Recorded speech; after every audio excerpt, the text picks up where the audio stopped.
kailangan po nating pagsisihan ng ating mga kasalanan. So, lahat po ng mga kasalanan na nagawa natin mula nung tayo ay bata pa hanggang sa kasalukuyan, kung tayo po ay mayroong ginagawa pang kasalanan, ito po ay dapat nating pagsisihan.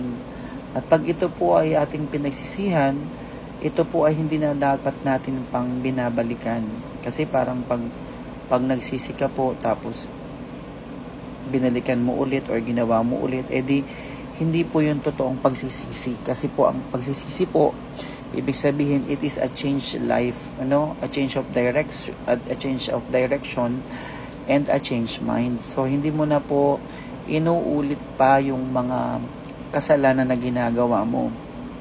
No, kasi nga ito po yung tinatawag nating relationship sa Lord. Kasi kung meron ka nga pong relasyon sa Panginoon, hindi mo po gagawin ang mga kasalanan